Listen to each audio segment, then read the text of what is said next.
Police constable પર હુમલાનો case પોલીસે 4 આરોપીની કરી ધરપકડ આરોપીઓને સાથે રાખી રિકન્સ્ટ્રક્શન કર્યું પાલિકાના કર્મીને છોડાવવા જતા પોલીસ પર કર્યો હતો હુમલો પોલીસ કર્મીને માર મારી મોબાઈલની લૂંટ કરી હતી પોલીસે આરોપીને કાયદાનું ભાન કરાવ્યું स्नेचिंग करनार बे आरोपी सूरत पुलिस धरपकड़ करी आरोपी अशफाक उर्फे कालिया यूसुफ शेख और मोहिन उर्फे मोइन खान की धरपकड़ करी है आरोपी अशफाक सामे मारामारी चोरी स्नेचिंग सहित 14 गुना नोंधायेला है 3 वखत पासा हेठळ पण कार्यवाही करवामां आवी छे ज्यारे मोइन खान पठाण सामे चोरी स्नेचिंग सहित 6 गुना नोंधायेला है 5 ऑगस्टना रोज रिक्षामां बेठेला दंपतीने शिकार बनाव्या हता मोटरसाइकलमां आवेला 2 शख्सोए पर्सनी चोरी करी हती पर्समां रोकड़ मोबाइल 2 पासपोर्ट તેમજ 250 दिराम हता आरोपीओ वगर नंबर प्लेटनी मोटरसाइकल लईने आव्या हता रात्रि दरमियान रोड पर पार्क करेली मोटरसाइकलनी चोरी करता पाछळनी नंबर प्लेट पर ब्लेक पट्टी मारी देता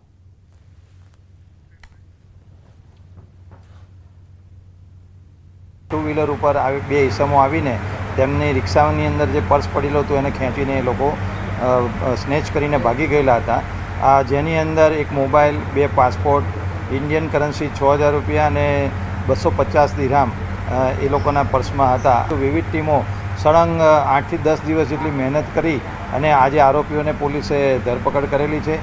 આરપી પટેલ કરોડોપતિ છે, એ સક્ષમ છે, એમને કદાચ 10 સંતાનો હોય, મને ખબર નથી એમને કેટલા સંતાનો છે કે એમને કેટલા પૌત્રો પૌત્રીઓ છે એ મને પણ ખબર નથી, પણ એમને ચિંતા એ કરવાની હતી, એના બદલીમાં એમને સીધું જ કહી દીધું કે 3-4 સંતાનો પેદા કરો, આપણો રાજકીય કદ ઘટી જશે। તો રાજકીય કદ ઘટાડવા કરતાં અત્યારે ચિંતા કેટલી છે, એક બાળકને ભણાવવું મુશ્કેલ થઈ ગયું।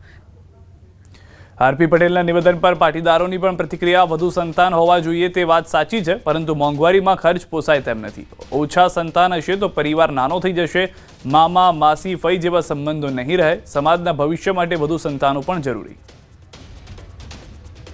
हाल पाटीदार समाज में वन चाइल्ड अथवा तो नो चाइल्ड ट्रेंड चाली रह्यो छे ने एमने लईने विश्व उमिया तमना जे प्रमुख छे तेमना द्वारा निवेदन आपवामां आव्युं छे के आ ट्रेंड घातक साबित थई शके छे।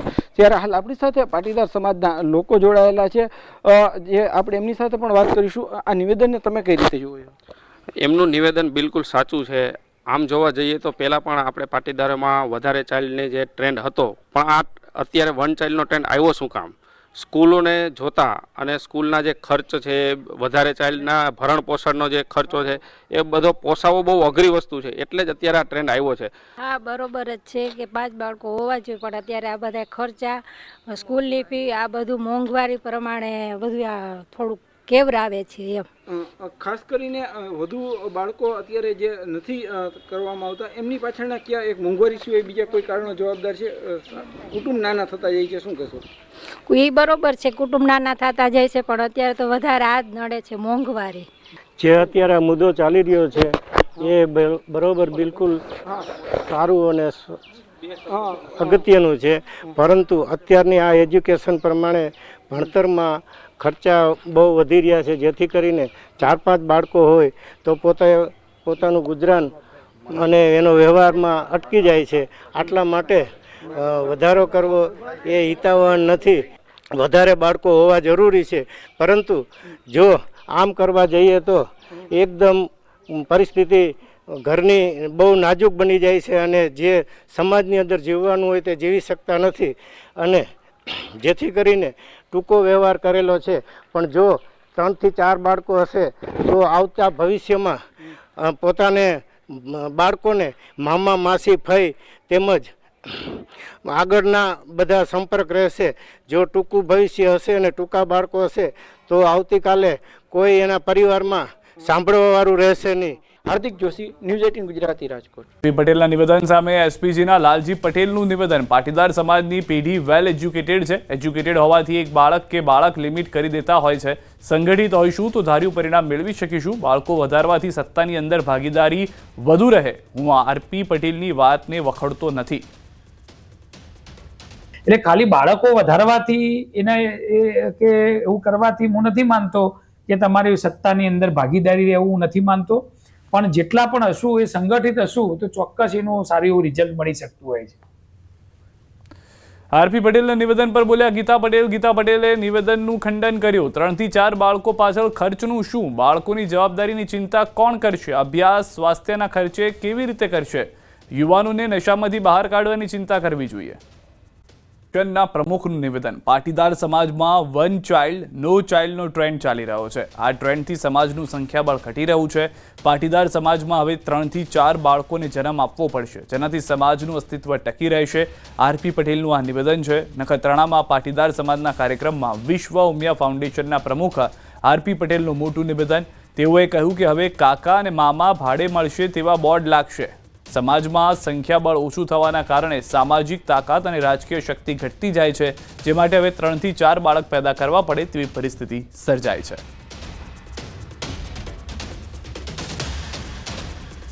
ધીમે ધીમે સમાજનું સંખ્યાબળ ઘટતું જાય છે.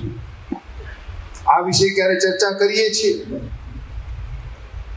તમારી કારોબારી કે જનરલ મીટિંગની અંદર પણ હું માનું છું સાહેબ ત્યાં સુધી આની ચર્ચા નહીં થઈ હોય, કારણ કે સમાજનું સંખ્યાબળ ઘટે છે અને સંખ્યાબળ જ્યારે ઘટે છે ત્યારે ઓટોમેટિક એ સામાજિક તાકાત ઘટે છે અને સામાજિક તાકાત ઘટે છે ને ત્યારે રાજકીય શક્તિ પણ ઘટી જાય છે. રાજકીય શક્તિ ઘટે એટલે ઓટોમેટિક તમારી સનાતની શક્તિ ઘટે અને ધીમે ધીમે ધીમે તમે તમારા અસ્તિત્વ માટે પણ લડવું પડે એ પરિસ્થિતિનું નિર્માણ થાય છે. ભ્રૂણ હત્યાનું દૂષણ આપણા સમાજની અંદર ઘણું મોટું ચાલ્યું. ધીમે ધીમે જાગૃત આવી તો ભ્રૂણ હત્યા બંધ થઈ તો એક નવો જે ટ્રેન્ડ જે ચાલુ થયો છે, વન ચાઇલ્ડનો ટ્રેન્ડ ચાલુ થયો. વન ચાઇલ્ડ અને ઘણાવડી પરિવારો તો જેટલા સોફિસ્ટિક બન્યા છે એની અંદર હવે નો ચાઇલ્ડનો ટ્રેન્ડ ચાલુ થયો છે. No child. ક્યાં જઈશું ને ક્યાં અટકીશું ને એ ખબર નથી પડતી. એટલે સમાજે કોઈ પણ મીટિંગની અંદર આ વાતની નોંધ અને ચર્ચા 100% લેવી પડશે કે હવે આપણા દીકરા દીકરીઓને કહેવી પડશે કે ઓછામાં ઓછા 3 થી 4 બાળકો તો જોઈશે જ. આપણા દાદાઓને યાદ કરો, 7, 8, 9 ભાઈ બહેન હતા આપણે, અને આજે પરિસ્થિતિ બદલાઈ છે. આજે ઘણાના ઘરની અંદર કાકા કહેવા વાળું કોઈ નથી, મામા કહેવા વાળું નથી, ફુવા કહેવા વાળું નથી. આવનારા દિવસો એ પણ આવી શકે કે બજારની અંદર બોર્ડ લાગતા હશે કે અહીંયા તમને ભાડેથી કાકા મળશે ને અહીંયા ભાડેથી મામા મળશે. આજે જે વાત આપણને હાસ્યાસ્પદ લાગે છે ને એ આવતીકાલની હકીકત બનવાની છે.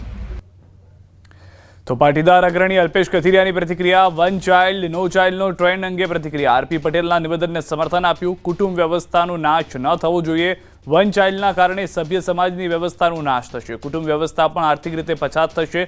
કુટુંબોએ પણ ઉભરીને આગળ આવવું જોઈએ. પરિવારો પર આર્થિક બોજો ન પડે તે માટે પણ વિચારવું જોઈએ. આજના યુવાનોમાં ફેમિલી પ્લાનિંગમાં નો ચાઇલ્ડ વન ચાઇલ્ડની જે પોલિસી ચાલી રહી છે જેનાથી સભ્ય સમાજની વ્યવસ્થા ઘટશે, કુટુંબ વ્યવસ્થાનો પણ નાશ થશે અને ઘણા બધા પ્રશ્નો જે ભવિષ્યમાં સર્જાવાના છે એનાથી અત્યારે જ જાગવું ખૂબ જરૂરી છે કે જેથી કોઈ પણ હિન્દુ સમાજની વ્યવસ્થાનો નાશ ન થાય અને હિન્દુઓની જે વસ્તીમાં ઘટાડો થઈ રહ્યો છે એ ઘટાડો પણ ન થાય અને સમાજની વ્યવસ્થા પણ જળવાઈ રહે અને કુટુંબની વ્યવસ્થા પણ જળવાઈ રહે. સભા બાદ સાબરડી ડેરીએ ભાવ વધારો કર્યો છે. 61મી વાર્ષિક સાધારણ સભા બાદ નિર્ણય. પ્રતિ કિલો ફેટનો વાર્ષિક સરેરાશ ભાવ ₹995 જાહેર છે. બાકી નીકળતો ₹35નો ભાવ ફેર ચૂકવી દેવાશે. બાકી રહેતી રકમ 13 તારીખે પશુપાલકોને આપી દેવાશે. અગાઉ વાર્ષિક સરેરાશ ભાવ ₹960 જાહેર કરાયો હતો. સાબર ડેરીની વાર્ષિક સાધારણ સભા પૂર્ણ થઈ છે, જેમાં સાબરકાંઠા અને અરવલ્લી જિલ્લાના 1200 જેટલી સ્થાનિક મંડળીઓના પ્રતિનિધિઓ સાધારણ સભામાં હાજર રહ્યા હતા. જેમાં 3 મુખ્ય ઠરાવ. ભાવ ફેરની રકમ ચૂકવી દેવામાં આવશે. ચેરમેન અને સેક્રેટરીઓની વર્ષમાં 2 વાર બેઠક યોજાશે. આવતા વર્ષથી 30 જૂન સુધીમાં વાર્ષિક ભાવ ફેરની રકમ ચૂકવવાનો પણ ઠરાવ કરવામાં આવ્યો છે. 61મી વાર્ષિક સાધારણ સભામાં એજન્ડા પ્રમાણે સર્વસંમતે દરેક કામકાજનું પૂર્ણ થયેલ છે અને આ વર્ષે એક ઐતિહાસિક નિર્ણય કર્યો છે. જે ભાવફેર માટે રાહ જોવી પડતી એ 300 પહેલો ભાવફેર જનરલ સભાની મંજૂરી અપેક્ષાએ આપવાનો એક ઠરાવ પાસ કર્યો છે. બીજું, ચેરમેન અને સેક્રેટરી એમની પણ વર્ષમાં એક વાર મિટિંગ કરી અને પ્રશ્નો માટે એ બોડીની નિયામક નિર્ણય કર્યો હવે એક મિટિંગનું આયોજન આ રીતે કરવું, તો સભાસદોના જે પ્રશ્નોની વાચા મળી જાય. આવનારા દિવસોમાં 30-6 પહેલો મોટો પ્રશ્ન જે આ લોકોનું હતું કે 30-6 પહેલો વાવેતર પહેલો એ લોકોને મળવું જોઈએ, એમનું જે ભાવફેર છે એ મળવું જોઈએ. એમણે જાહેરાત કરી, એમણે તાળી પાડીને સહજ સ્વીકારી.